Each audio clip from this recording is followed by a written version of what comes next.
The station hung in space like a crystal flower, its petals made of metal and light. Daesung pressed his face against the window of the transport shuttle, watching it grow larger. Behind him, young Mi shuffled through her translation files for the 100th time. "Stop worrying," Daesung said without turning around. "Your translations are perfect." "These are the ancients," young Mi replied. 12 million years old. What if I miss something?" The shuttle docked with a soft thump. The doors opened to reveal a corridor that seemed to stretch into infinity. The walls shifted colors as they walked, responding to their presence. At the end stood their guide, a being that looked like walking crystal, its body refracting light into rainbows. "Welcome, humans," the ancient said. Its voice came from everywhere and nowhere. "I am Vel. Follow me to the council chamber." The chamber was massive. Representatives from hundreds of species filled floating platforms that circled a central stage. Daesung recognized some from his briefings.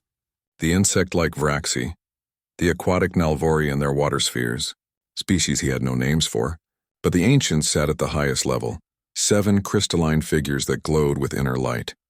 "Ambassador Daesung of Earth," the lead ancient spoke. "You honor us with your presence. Humanity is young, but we welcome you to Galactic Society." Daesung bowed. "We are honored to learn from civilizations far older than ours." The ceremony continued with speeches and formal greetings. Daesung half listened, his mind wandering. Then came the part about trade routes and territory. A massive hologram appeared in the center of the chamber, showing the galaxy in 3 dimensions. Stars glowed in different colors, marking different territorial claims. That was when Daesung noticed it. A dark sphere in the map, no stars marked inside it. No trade routes passing through it. A bubble of nothing, and Earth sat right in its center. "Excuse me," Daesung interrupted.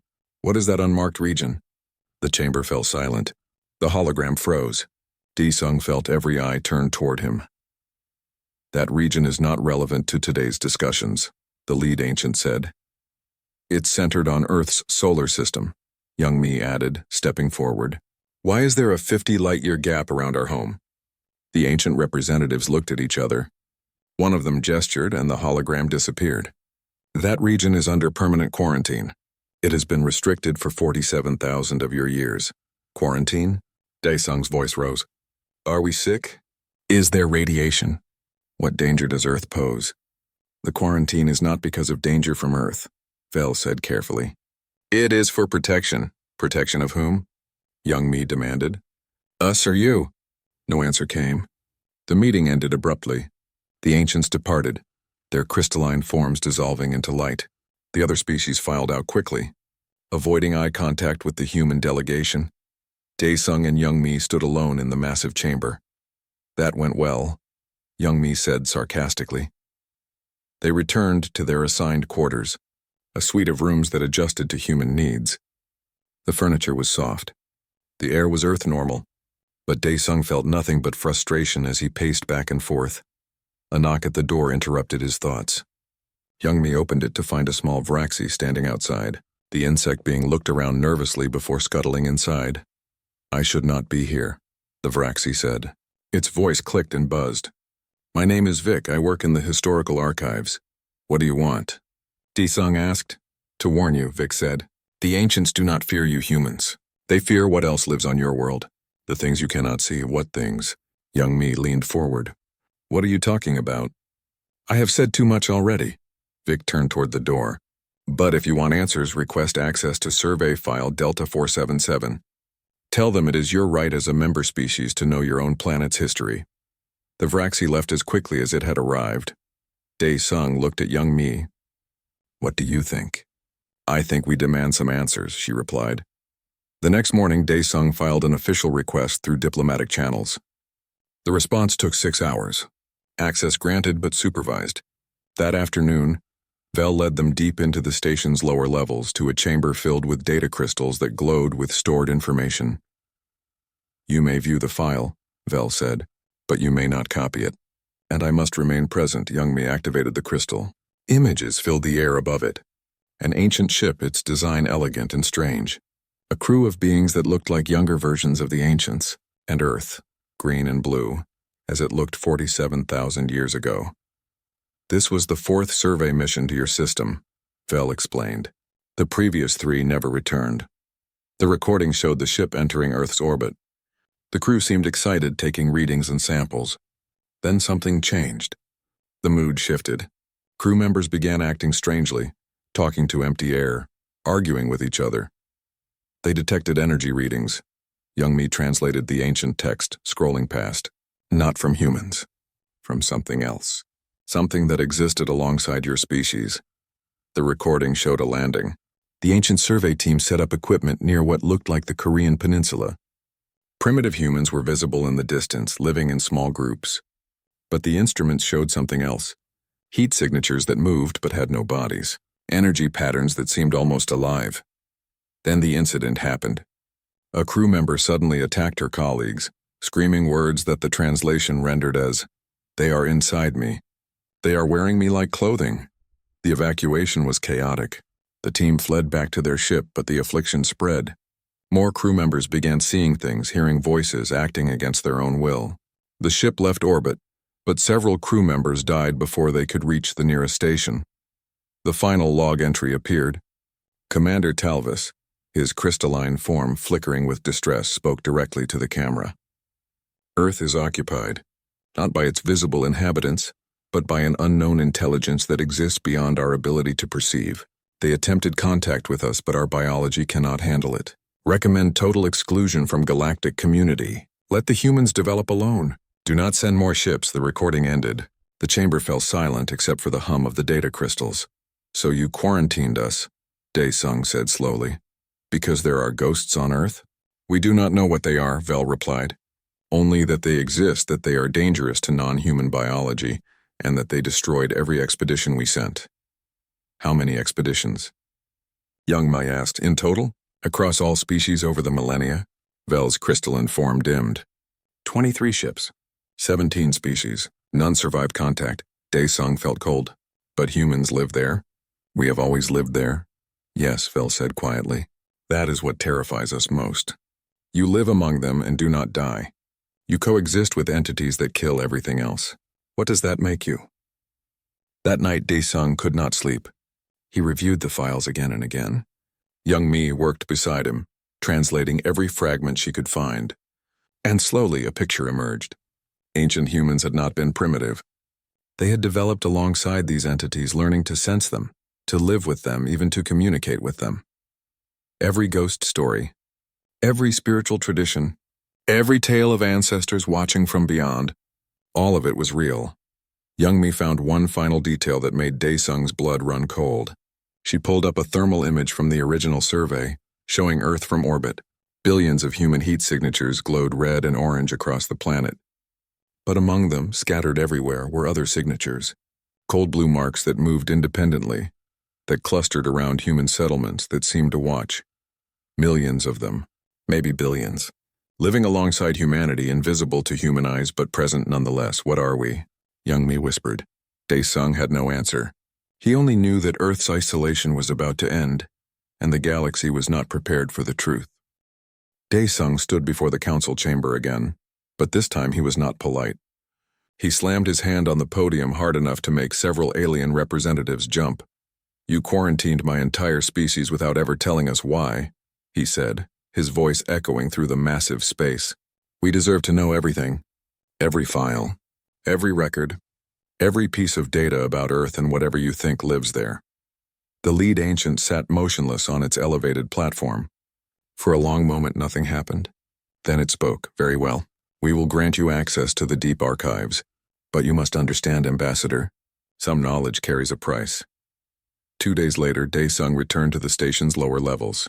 This time he brought reinforcements. Ha-jun, a military intelligence officer from Earth's Defense Force, walked beside him.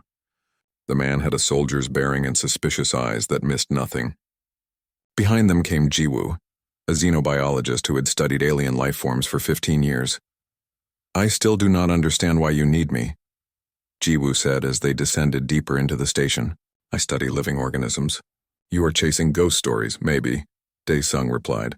Or maybe we will find out these ghosts are more real than we thought. Vel met them at the archive entrance. The crystalline being looked dimmer than before, as if showing emotion through its light. The Council has authorized full access to all Earth-related survey data, Vel said. But I must warn you. What you find may change how you see your own species. The archive was vast. Data crystals stretched in rows as far as they could see, each one containing centuries of information. Vel led them to a section marked with symbols young Mi translated as Forbidden Worlds. There are 12 planets in this category, Vel explained. Worlds that galactic civilization has chosen to avoid completely.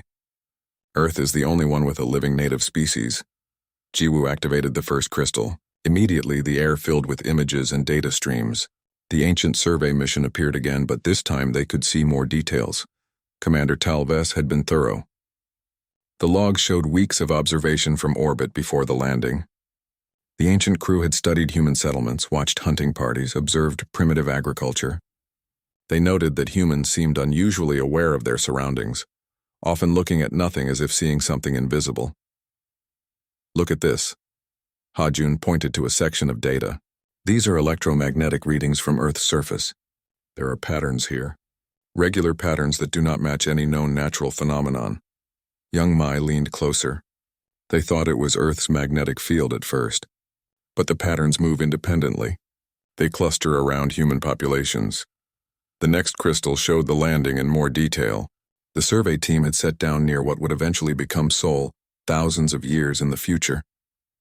The date stamp put it in Earth's Stone Age. Humans in the area wore animal skins and carried primitive tools, but they were not stupid. Several humans had stopped what they were doing to stare at the alien ship, showing no fear, only curiosity. They should have run, Jiwoo said. Any animal encountering something that strange would flee. But these humans just watched. The ancient researchers had set up equipment to measure energy readings. That was when things began going wrong. One scientist, a being the logs called Marvin, had started talking about hearing voices. The recordings showed him working normally one moment, then stopping suddenly, his head tilted as if listening to something. I can hear them. Marvin's translated words appeared in the air. They are trying to speak. They want to know what we are. The other crew members thought he was joking. Then more of them began reporting the same thing. Voices that were not voices. Presences that pushed against their minds. The sensation of being watched by millions of invisible eyes. Commander Talves had ordered an immediate evacuation. But during the evacuation, Marvin had attacked a colleague with a tool, screaming that, "They need us to understand they are trying so hard to communicate, why won't you let them in?" Ha-Jun paused the recording. This was not an attack. This was attempted communication gone wrong. What do you mean? Taesung asked. Look at the behavior. Ha-Jun pointed to Marvin frozen in the image. He is not violent by nature. The psychological profile shows he was peaceful, curious, gentle. Something tried to communicate with him and his biology could not handle the process. It broke him. Jiwoo pulled up biological data from the afflicted crew members. The readings showed massive neural activity, far beyond what their brains normally produced. Synapses firing in patterns that should not exist. And something else, something that made Jiwoo's eyes widen. There is foreign energy integrated into their neural tissue, she said. Not an infection. Not a parasite. An attempted symbiosis. Something was trying to merge with their consciousness. Young Mi found another set of logs, these from the ship's medical officer. The afflicted crew members had been studied extensively before they died. The medical officer noted that the energy patterns in their brains matched the electromagnetic signatures detected on Earth's surface. The entities from Earth had tried to join with the ancient explorers, but why did it kill them? Daesung asked. Wrong biology, Jiwoo said, still reading the data. Look here. The ancients process consciousness differently than humans. Their neural structure is crystalline, based on light refraction rather than electrical impulses. The Earth entities tried to communicate the way they communicate with humans, but the ancients' brains literally could not process it. The attempt destroyed their neural tissue. Ha-Jun moved to another crystal. You said there were earlier missions. Let me see those. The earlier missions had less data because none of them returned, but they had sent automated messages before they vanished. The first mission reported strange readings and decided to land for closer study. Their final message was a confused report of crew members becoming confused and violent. Then silence. The second mission never even made it to orbit. They approached Earth's moon and suddenly all communication ceased. A rescue mission found the ship drifting, its crew dead. their faces frozen in expressions of terror and wonder. The third mission tried to study Earth from a distance, using probes instead of landing. The probes worked fine until they entered Earth's atmosphere. Then they began sending back impossible data, images of entities that existed and did not exist, heat signatures that appeared and disappeared, energy readings that suggested intelligence but not life. They are real, Young Mi said softly. These entities are real and they have been on Earth longer than humans. Not longer, Jiwoo corrected, pulling up geological data. Look at this. The energy patterns match Earth's electromagnetic field evolution. They evolved from the planet itself maybe billions of years ago. They are Earth's native intelligence and humans evolved alongside them. Hajun stood back, his military mind processing the implications. This explains human behavior. Throughout history, we have reported seeing spirits, ghosts, ancestors, gods. Every culture has stories of invisible beings that watch us, help us, sometimes harm us. We thought it was superstition or imagination, but it was real, Daesung finished. We have been living with them our entire existence. We evolved together. Our brains developed in a way that lets us coexist with them. More crystals revealed more attempts to study Earth. 17 different species over thousands of years. Some tried stealth approaches, others tried military force. One species attempted to cleanse Earth of the entities using radiation. Their fleet vanished completely. The logs suggested the entities defended themselves and their planet with ferocity. They protect Earth, Young Mi said. Every species that came with hostile intent disappeared. But the survey missions that came peacefully just left with damaged crews. The entities distinguish between threat levels. Jiwoo pulled up one final piece of data that made everyone stop. It was a comparative analysis done by an ancient researcher centuries ago. The analysis compared human neural patterns with the electromagnetic signatures of Earth's entities. The overlap was significant. Human consciousness literally operated on a frequency that matched the entity's natural state. We are compatible, Jiwoo whispered. Evolution made us compatible. Or maybe they guided our evolution. Either way, humans can host these entities without damage. We are the bridge between physical and non-physical existence. Daesung sat down heavily. Around him, the data crystals glowed with thousands of years of failed attempts to understand Earth. Every civilization in the galaxy had hit the same wall. They could not comprehend beings that existed beyond their perception. They could not accept that intelligence came in forms other than flesh and metal and energy shields. But humans had accepted it. For thousands of years, humans had lived with the invisible. They had prayed to it, feared it, honored it, and eventually learned to coexist with it. Not because humans were special, but because humans had no choice. The entities were there from the beginning. What do we do with this information? Hajun asked. Daesung looked at his team. Young Mi, whose translations had opened this mystery. Hajun, whose military mind saw the strategic implications. Jiwoo, whose scientific knowledge revealed the biological truth. And Vel, the ancient guide who stood silently watching, waiting to see what humans would do with knowledge that had destroyed so many others. The transport ship dropped out of faster-than-light travel at the edge of Earth's solar system. Daesung looked at his home planet on the view screen, that blue and white marble he had left 3 months ago. It looked peaceful, normal, but now he knew what the aliens knew. Earth was anything but normal. Starting atmospheric approach, the pilot announced. In the passenger section, the team prepared their equipment. Besides the original members, 2 new people had joined them. Hyunwoo was a folklorist who had spent his life studying Korean shamanism and ghost stories. He was old with white hair and laugh lines around his eyes. Beside him sat Min Seo, a neuroscientist from Seoul National University who specialized in consciousness studies. I still think you are all crazy, Min Seo said, checking her neural scanner for the 3rd time. Invisible entities. Ancient aliens. This sounds like a bad movie. Wait until you see the data, Jiwoo replied, pulling up the ancient survey logs on her tablet. Every measurement points to the same conclusion. There is something here that we cannot see. They landed at a military airbase outside Seoul. Security was tight.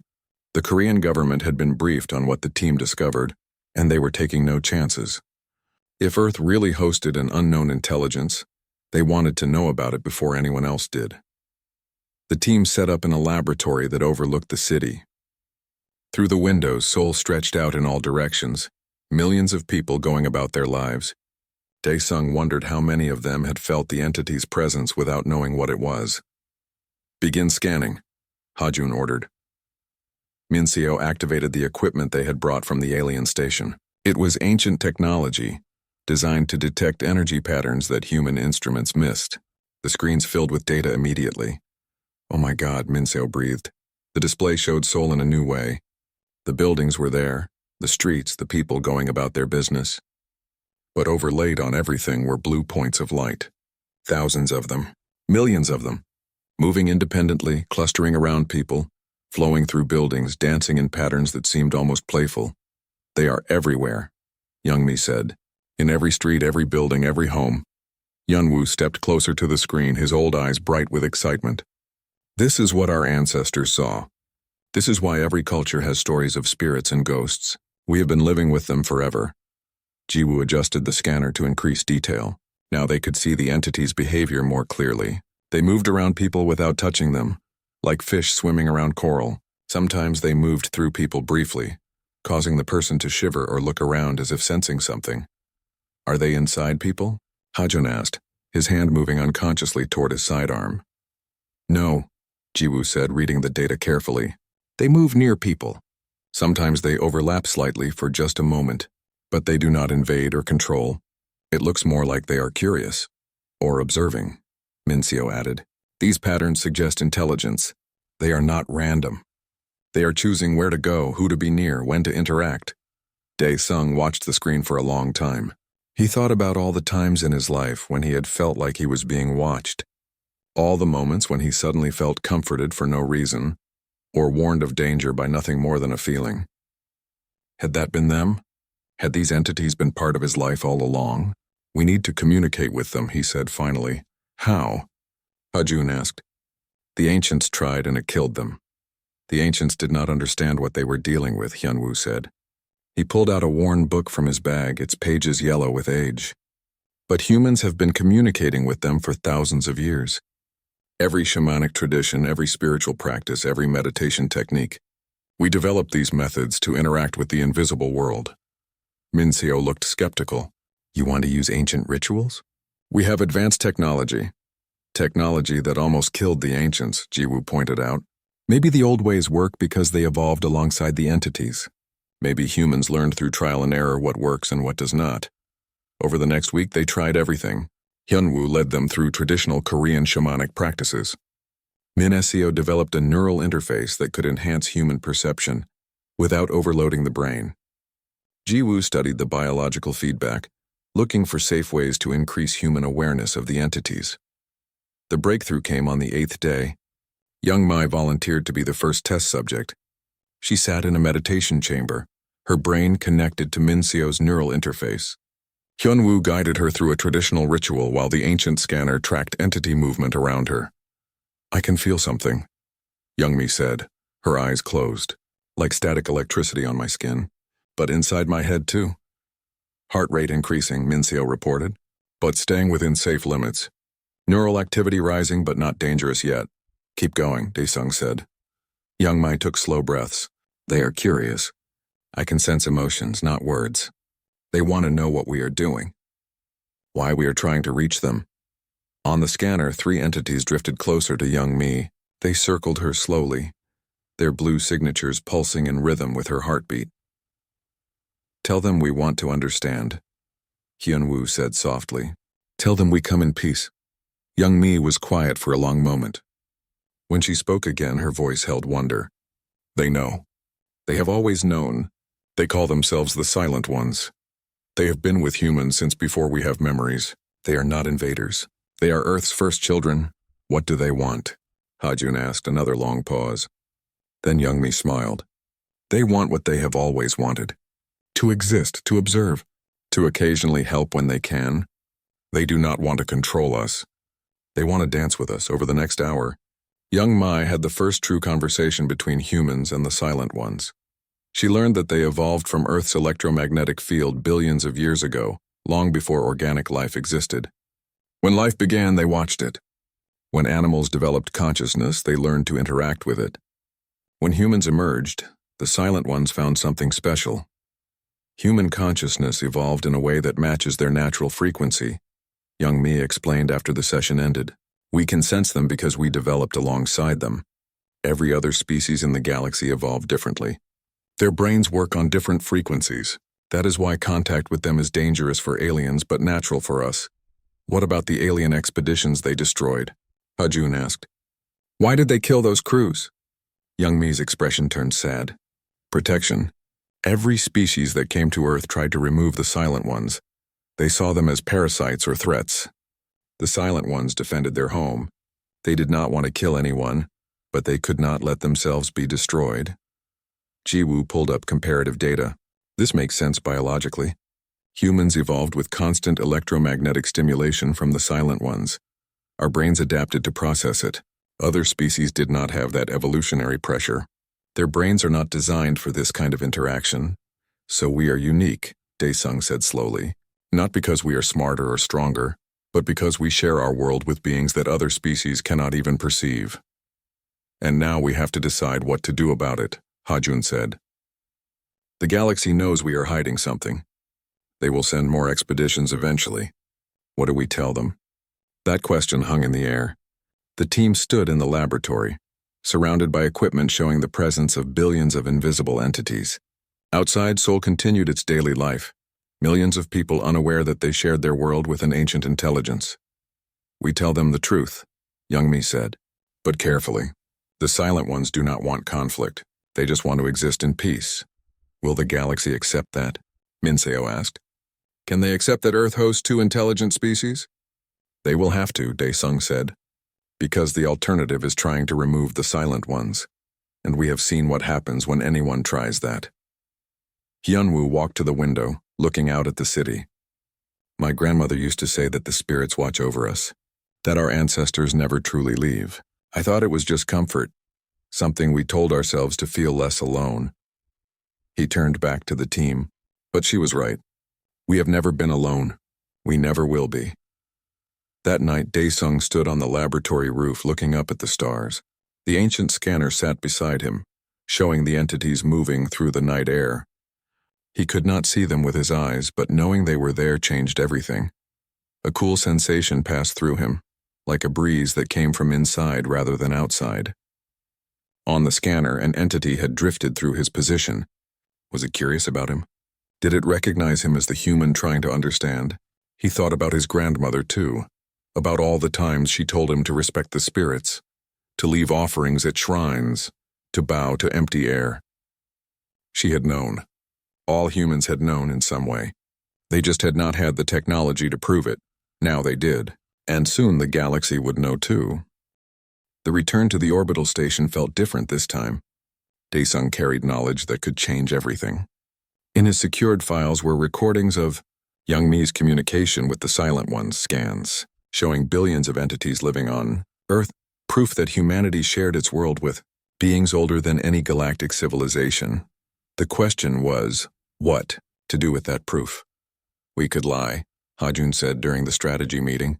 They gathered in their quarters, away from listening devices. Tell them we found nothing. The entities are just electromagnetic fluctuations. They will not believe that, Young Mi countered. The ancients have data going back thousands of years. They know something is there.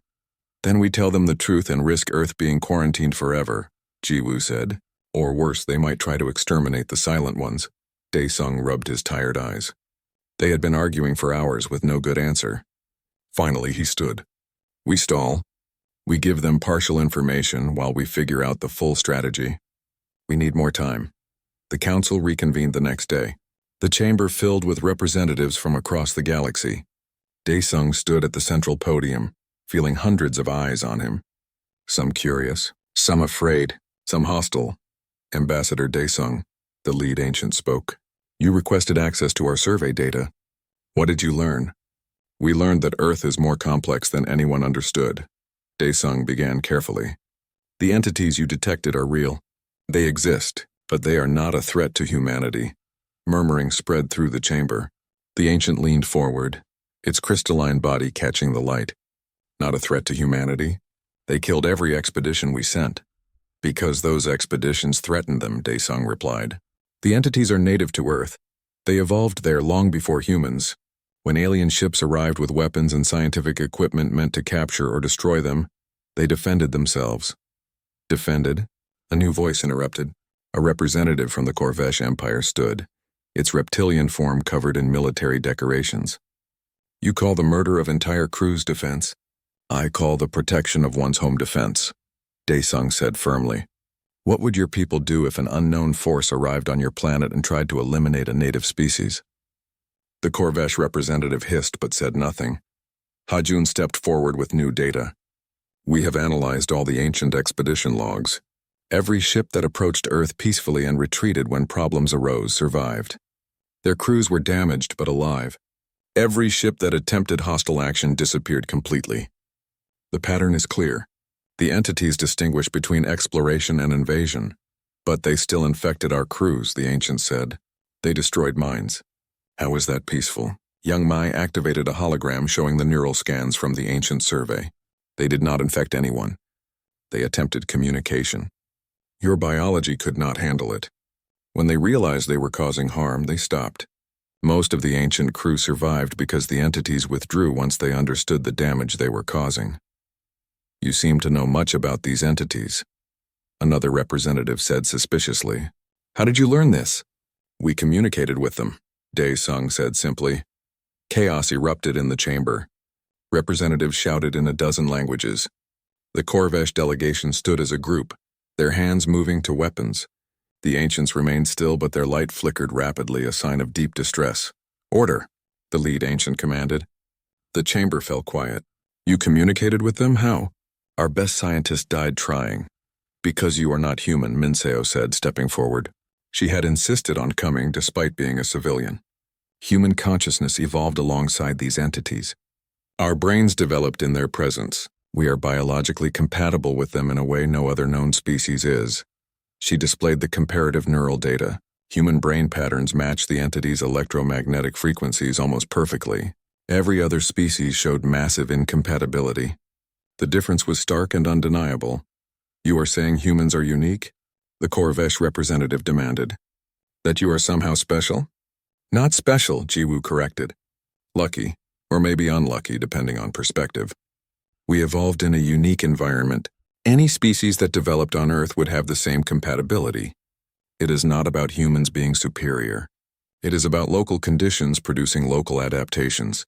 The council debated for hours. Daesung used the time to meet privately with various delegations. He needed allies. The Vraxi representative, Vic, approached him in a corridor. There is something you should know, Vic said quietly. Many of the old species had similar beings on their planets once. They destroyed them during their industrial ages. They called it progress. Why are you telling me this? Daesung asked. Because the ancients are not afraid of your entities, Vic replied. They are afraid of remembering what they lost. My people still live with our planet's fungal intelligence. We understand coexistence, but many here do not. That night, Daesung requested a private meeting with the ancient leadership. He brought only young Mi and 2 new members of his team. Bora was a diplomat with decades of experience in difficult negotiations. Tai Yang was a historian who specialized in cross-cultural studies. They met in a small chamber, just 5 ancients and 4 humans. The lead ancient, who gave its name as Elder Kos, dimmed its light to a soft glow. Speak freely, Kos said. No recording. No witnesses. Tell us what you truly discovered. Daesung took a breath and told them everything. The Silent One's history. Their nature as Earth's original intelligence. Their attempts to communicate. Their defense of their home. And most importantly, what young Mi learned during deep communication. They remember you, young Mi said softly. The Silent Ones.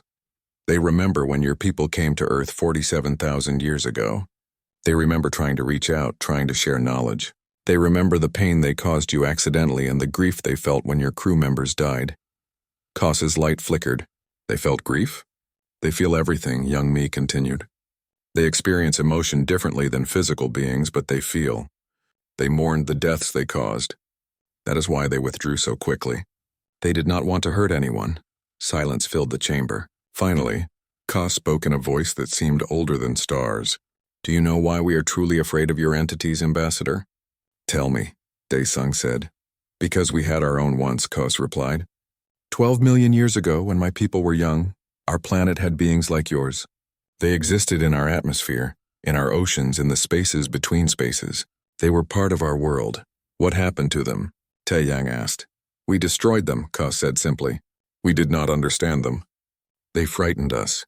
They made us feel like we were not alone in our own heads. So when we developed technology powerful enough, we eliminated them. We cleansed our world of their presence, and then, Bora asked softly. Then we were alone, Kos replied. Truly alone. We advanced rapidly after that. We built ships and computers and weapons. We conquered space. We became the galaxy's oldest civilization. The ancients' light dimmed further, but we lost something.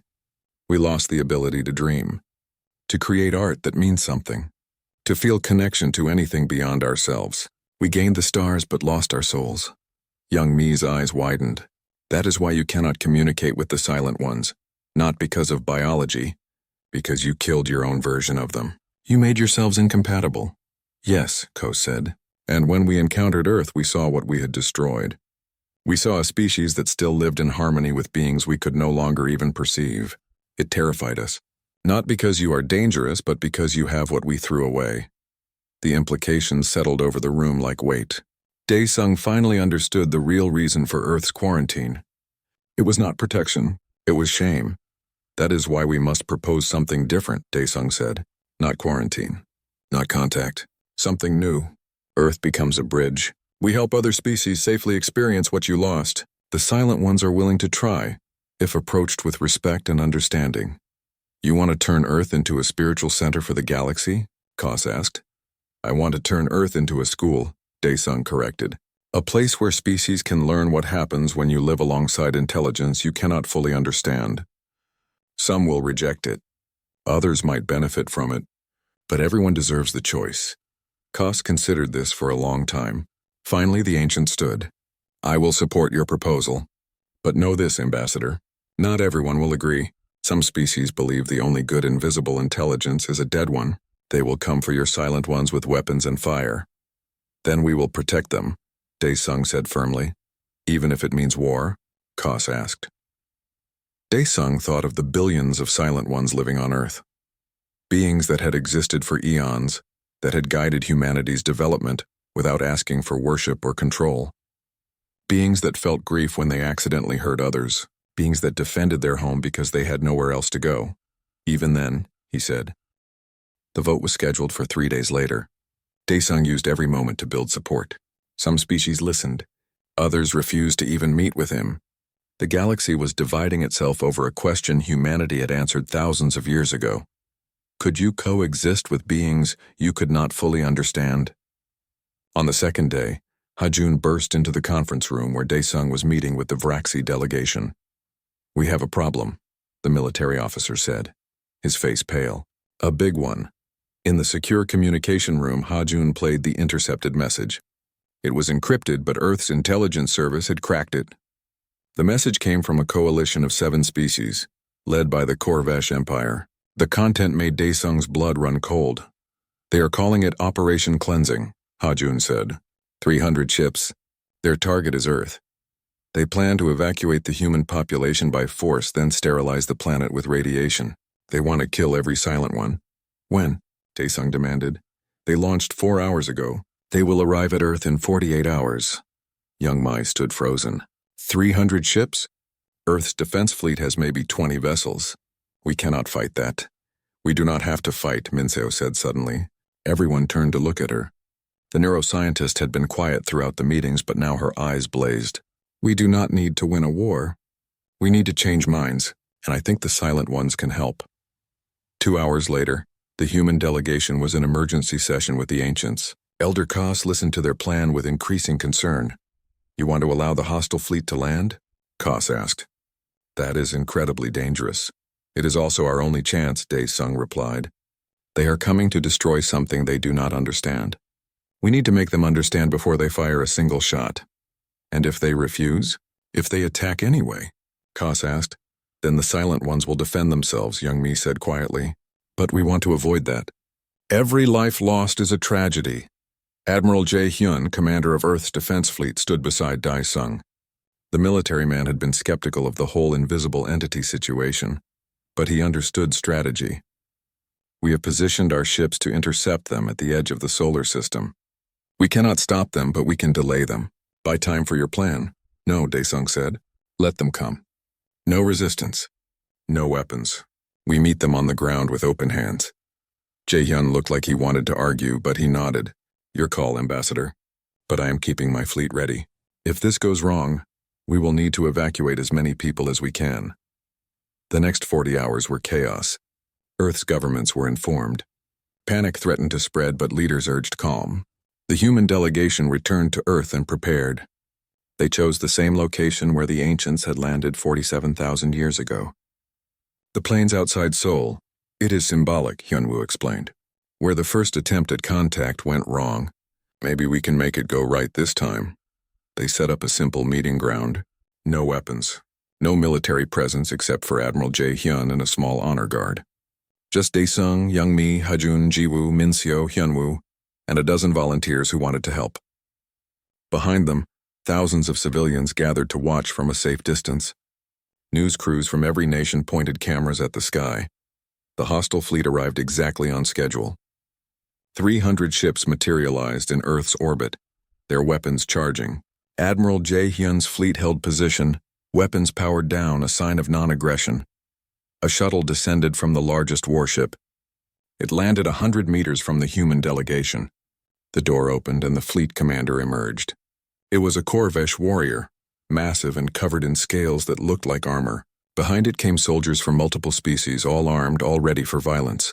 I am Commander Varketh of the Cleansing Fleet, the Corvesh announced. We are here to remove the contamination from this world. You will evacuate your people. We will do the rest. No, Daesung said simply. Varketh's eyes narrowed. You cannot stop us. Stand aside or be removed. I am not trying to stop you, Daesung replied. I am trying to save you. From making the same mistake countless others have made. Come, meet the Silent Ones properly. Not with weapons and fear, but with openness and respect. We do not negotiate with parasites, Varketh said. They are not parasites, Youngmi stepped forward. They are Earth's first children, and they are willing to show you the truth. If you are brave enough to see it. Something in her words made Varketh hesitate. Perhaps it was curiosity. Perhaps it was pride. But the commander nodded. Very well, show me. But if this is a trick, we will burn this planet to ash. Minseo activated the neural interface equipment. It had been modified based on what they learned from communicating with the Silent Ones. This version was safer, designed to allow alien species to perceive the entities without the neural damage that killed the ancient survey crews. The Silent Ones have agreed to make themselves visible, Minseo explained. Not just to humans, but to all of you. It will not hurt, but it will be strange. Do you consent? Varketh looked at his soldiers. Several of them nodded. The commander turned back to Minseo. Do it. Youngmi had been in deep communication with the Silent Ones for the past hour. Now she nodded. The entities had agreed to reveal themselves, not as threats, but as teachers. The air changed. It was subtle at first, like heat shimmer on a summer day. Then the shimmer took form. Blue light appeared. Thousands of points at first, then millions. The soldiers raised their weapons, but Varketh held up a hand. Wait, the commander said. The Silent Ones manifested more fully. They were not solid. They flickered between existence and non-existence, like waves of probability made visible. They moved through the air in patterns that seemed almost like a dance.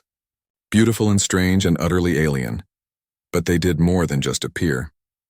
Using the neural interface as a bridge, they began to communicate.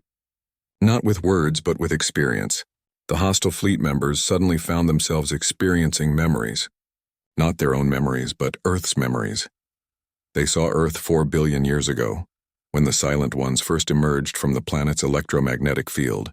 They watched as organic life began, as the entities learned to interact with primitive nervous systems. They experienced the first time a Silent One touched a human mind and found understanding instead of fear. They felt thousands of years of human history, not as facts but as lived experience. A Stone Age mother singing to her child, feeling comfort from an invisible presence that protected her family at night. A medieval farmer praying for rain, his hope amplified by entities that could not control weather, but could make him feel less alone in his fear. A modern scientist staring at the stars, inspired by dreams that came from beings that had no dreams of their own. The silent ones showed them what the ancients had lost: connection, wonder, the feeling that the universe was more than just matter and energy. They showed them what it meant to coexist with intelligence that existed beyond understanding, but they also showed them pain. The silent ones shared memories of the alien ships that came with weapons, the fear they felt when expeditions tried to capture them or destroy them, the grief when they accidentally killed beings who only wanted to study them, the loneliness of existing on a quarantined world, cut off from the wider galaxy because everyone feared them. Varketh dropped to one knee. Tears ran down the commander's scaled face. Around him, soldiers lowered their weapons. Some of them were crying. Others looked stunned. All of them had experienced something they could not put into words. "They are alive," Varketh whispered. "They feel. They grieve.